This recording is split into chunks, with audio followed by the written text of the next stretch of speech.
Hello friends, Sandeep here. Welcome to our channel. Today we are going to discuss certain things about the torsion. तो ये torsion रहता क्या है?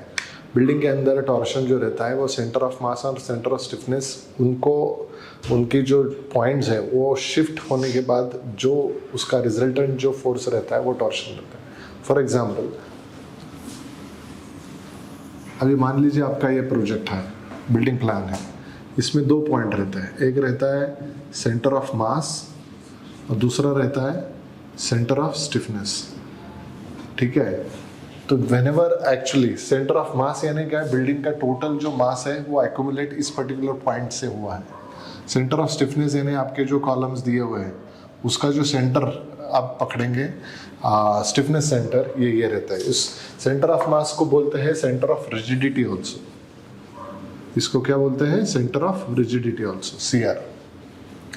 तो जब भी फोर्स एक्ट होता है स्ट्रक्चर्स के ऊपर, ये यहाँ पे एक्ट होता है एंड रिजल्टेंट जो रहता है उसका जो रेजिस्टेंस रहता है वो यहाँ पे सेंटर ऑफ स्टिफनेस के जरिए होता है. जनरली विंड फोर्स वगैरह जो फोर्सेस है वो इस तरीके से एक्ट होता है, लैटरल जो फोर्सेस रहते हैं. तो ऑटोमेटिकली आप देखेंगे कि ये जो डिस्टेंस है डेल्टा वाई एंड ये जो डिस्टेंस है delta x, this is known as the torsion. Actual torsion, ये आपका एक्चुअल बिल्डिंग का टॉर्शन है.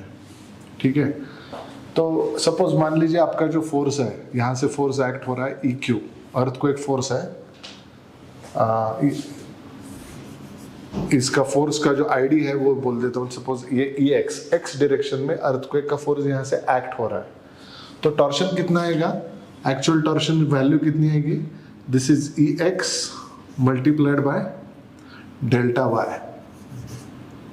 This is considered to be the actual torsion. ठीक है, दूसरा और एक रहता है कि एक्सीडेंशियल टॉर्शन. उसके लिए सपोज ये BY and this is BX, breadth in the Y and the breadth in the X direction. breadth in यानी बिल्डिंग का जो हॉरिजॉन्टल जो डिस्टेंसेस है between column, extreme column two column, that is BX and this will be the BY, breadth in the Y direction of the building. So what is accidental torsion? What is accidental torsion?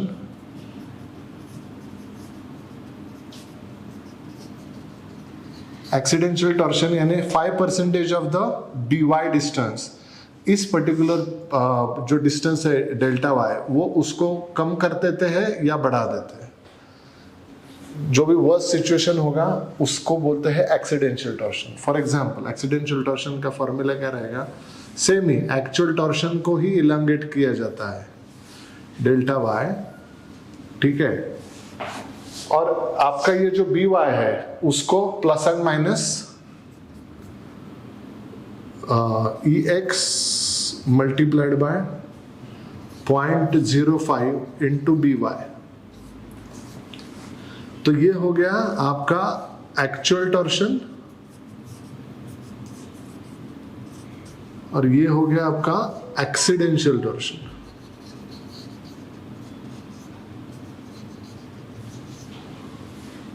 अभी इसका accidental torsion कैसे होता है कि suppose मान लीजिए ये आपका ग्रोसरी शॉप है, इसके अंदर इस दुकानदार को यानी इस मॉल वाले को लग रहा है कि मुझे ये जो गेहूं मिले हैं, चावल मिले हैं, काफ़ी कम कीमत में मिले हैं और मुझे उसका स्टॉक करना है.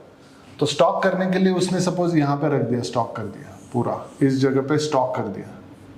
तो आपका centre of mass, centre of rigidity same ही रहेगा, बट सेंटर ऑफ मास जो है वो इस तरफ शिफ्ट होगा क्योंकि आपका इसका वेट बढ़ गया है. तो ऑटोमेटिकली ये डेल्टा वाई है वो प्लस के अंदर जाके 0.05 यानी जनरली 5% ऑफ द BY इसको शिफ्ट हो गया. तो ऑटोमेटिकली आपका ये जो ये जो टॉर्शन जो है यानी ये जो आपका बेंडिंग मोमेंट या ट्विस्टिंग बेंडिंग मोमेंट जो है वो बढ़ेगा और उसके लिए आपके जो कॉलम्स है वो एनालाइज होंगे और डिजाइन होंगे. ठीक है, तो ये रहता है एक्चुअल टॉर्शन और accidental torsion. Another thing is there is something called as torsional irregularity.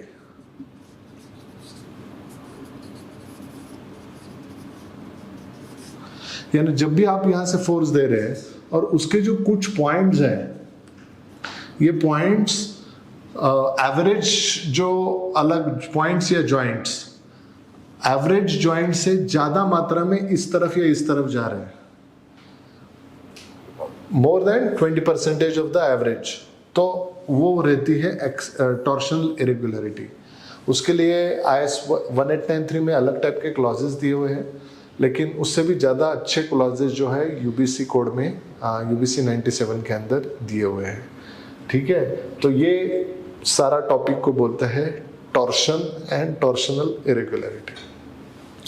So I hope you really like the video. अगर अच्छा लग गया है तो थम्स अप कर देना। सच में इंफॉर्मेटिव अगर वीडियो लग गया है तो please subscribe the channel. Thank you so much, bye bye.